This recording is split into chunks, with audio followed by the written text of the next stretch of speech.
नमस्कार, मी स्वाती पदार्थ रेसिपीज मराठीमध्ये तुम्हा सर्वांचं अगदी मनापासून स्वागत करते। आज मी तुमच्याकरिता वेज नूडल्स किंवा वेज चाउमीन घरच्या घरी कशी बनवायची ते दाखवणार आहे। तुम्ही बऱ्याच वेळ घरी चाउमीन ट्राय केली असेल, पण ती मार्केट सारखी एकदम मोकळी होत नाही। ती घरी बनवली असता चिकट होते। असं का बरं होतं? कारण चाउमीन आपण घरी बनवताना काही चुका आपल्यापासून घडतात। तर या चुका होऊ नये आणि आपली चाउमीन एकदम मोकळी व्हावी, अजिबात चिकट होऊ नये याकरिता भरपूर टिप्स देणार आहे, जेणेकरून तुमची चाउमीन अतिशय परफेक्ट होईल आणि चाउमीन चवीला देखील अगदी भन्नाट लागेल। तर रेस्टॉरंट स्टाईल चाउमीन बनवायची असेल तर व्हिडिओ शेवटपर्यंत नक्कीच बघा। चॅनलवर नवीन असाल तर चॅनलला पटकन सबस्क्राइब करा। चला तर मग वेळ न घालवता रेसिपीला फटाफट सुरुवात करूया। चाउमीन बनवतोय तर नक्कीच आपण सर्वप्रथम चाउमीन बॉईल करून घेऊ। चाउमीन किंवा नूडल्स बॉईल करण्यासाठी इथे मी 4 वाटी पाणी पातेल्यामध्ये तापवत ठेवलेलं आहे। त्यामध्ये सर्वप्रथम घालायचे मीठ आणि पाव चमचा तेल, जेणेकरून चाउमीन एकमेकांना चिटकणार नाही। पाण्याची छान उकळी काढून घ्यायची आणि यामध्ये आपण 100 ग्राम नूडल्स घालणार आहोत। गॅस मध्यम ठेवायचा आणि चमच्याने हलवत हे नूडल्स आपण वेगळे करून घेऊया। नूडल्स छान वेगळे करून झाले की नूडल्स आपल्याला हलकेसे मऊ होईपर्यंत शिजवायचे आहेत। नूडल्स छान वेगळे झालेले आहेत, तुम्ही पाहू शकता, आणि सहज हलत देखील आहेत। तर एवढेच आपल्याला नूडल्स शिजवायचे आहेत, जास्त शिजवायचे नाही, नाहीतरी आपली चाउमीन चिकट होते। घरी नूडल्स बनवताना आपण नूडल्स जास्त शिजवितो, याचकरिता आपले चाउमीन हवे तशी मोकळी होत नाहीत। आता गॅस बंद करायचा आणि 5 मिनिटांकरिता आपण हे नूडल्स असे झाकून ठेवूया। 5 मिनिटांनंतर गरम पाण्यामध्येच आपले हे नूडल्स व्यवस्थित असे शिजवून होतात। तुम्ही हे एक नूडल्स हातावर घेऊन तोडून बघू शकता, व्यवस्थित असे नूडल्स आपले शिजून तयार होतात। आता हे नूडल्स आपण एका गाळणीवरती गाळून पूर्णपणे थंड करून घेऊया। वरतून आपण थोडंसं पाणी देखील घालू, जेणेकरून चाउमीन एकमेकाला चिटकणार नाही। तर चाउमीन बॉईल करताना या काही गोष्टी तुम्ही लक्षात ठेवल्या तर तुमची चाउमीन छान सुटसुटीत आणि अजिबात चिकट होणार नाही। चाउमीन आता थंड करायला ठेवूया। चाउमीन थंड होत आहे तोपर्यंत आपण भाज्या पाहून घेऊ। भाज्यामध्ये सर्वप्रथम इथे मी पाव वाटी बारीक चिरलेला पातीचा कांदा घेतलेला आहे।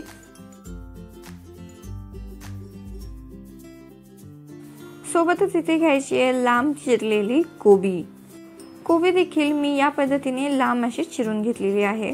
सोबतच आपण घेणार आहोत शिमला मिरची, ही देखील मी लांब अशी कापून घेतलेली आहे, आणि सोबतच आपल्याला लागणार आहेत गाजर।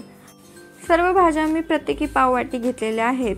तुम्ही तुमच्या आवडीप्रमाणे भाज्या कमी जास्त करू शकता आणि आवडीप्रमाणे भाज्या यामध्ये ॲड देखील करू शकता। सोबतच चाउमीनसाठी लागणारे इतर जिन्नसही आपण पाहून घेऊ।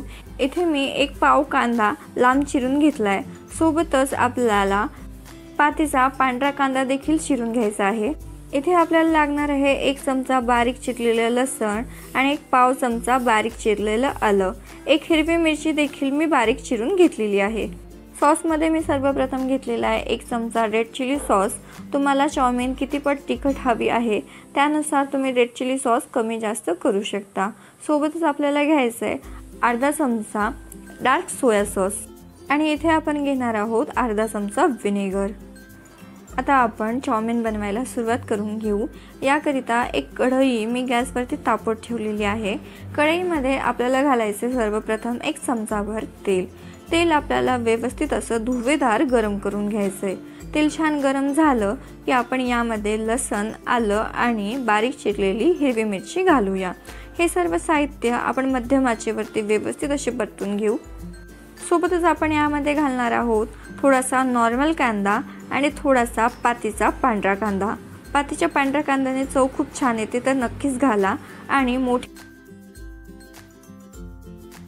कांदा मोठ्या आचेवर परतून घेतला की आपण घेतलेले सर्व व्हेजिटेबल्स यामध्ये आपल्याला घालायचे आहेत। आपल्या चाउमीनला एकदम बाहेरसारखी चव यावी याकरिता आपल्याला सर्व साहित्य हे मोठ्या आचेवरच परतून घ्यायचे आहेत। याकरिता सर्व साहित्य एकदा कापून ठेवायची, मगच चाउमीन करायला घ्यायची। इथे मी 2 ते 3 मिनिटे भाज्या व्यवस्थित अशा परतून घेतलेल्या आहेत। आता यामध्ये आपण घालूया 1 चमचाभर रेड चिली सॉस आणि अर्धा चमचा डार्क सोया सॉस। सोबतच घालणार आहोत अर्धा चमचा व्हिनेगर आणि 2 चमचे आपल्याला घालायचे टोमॅटो केचप। टोमॅटो केचपने आपल्या चाऊमिनला चव अगदी सुंदर येते। सोबतच घालूया चवीप्रमाणे मीठ। डार्क सोया सॉसमध्ये मिठाचं प्रमाण जास्त असतं, याकरिता मीठ थोडंसं कमीच घालायचं। आता मोठ्या आचेवरती 2 मिनिटे सर्व सॉस आपण व्यवस्थित असे परतून घेऊया, जेणेकरून सॉस व्यवस्थित असे शिजले जातील। 2 मिनिटे मोठ्या आचेवर सर्व सॉस परतून झाले की आपण उकडलेले नूडल्स यामध्ये ॲड करायचे। हे नूडल्स आपण व्यवस्थित असे भाज्यांमध्ये मिक्स करून घेऊया। परीने नूडल्स व्यवस्थित कालवले जात नाहीत, याकरिता 2 चमचे घ्यायचे आणि व्हिडिओमध्ये दाखवल्याप्रमाणे व्यवस्थित असे नूडल्स आपल्याला एकजीव करून घ्यायचे आहेत।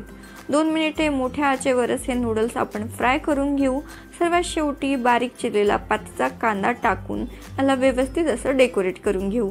आता तुम्ही बघू शकता इथे आपले एकदम रेस्टॉरंट स्टाईल चविष्ट चमचमीत दिसायला अगदी सुंदर मोकळे सुटसुटीत असे चाऊमिन किंवा नूडल्स बनून तयार आहेत। दिसायला तर हे नूडल्स अगदी सुंदर दिसत आहेत, सोबतच चवीला देखील अगदी भन्नाट लागतात। तर माझ्या पद्धतीने हे नूडल्स तुम्ही एकदा नक्कीच ट्राय करून बघा।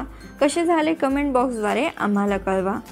रेसिपी आवडली असेल तर लाईक करा, तुमच्या फ्रेंड्स आणि फॅमिली सोबत देखील शेअर करा। चॅनलवर नवीन असाल तर चॅनलला पटकन सबस्क्राईब करा। लवकरच भेटूया अशाच एका नवीन रेसिपी सोबत। तोपर्यंतसाठी धन्यवाद।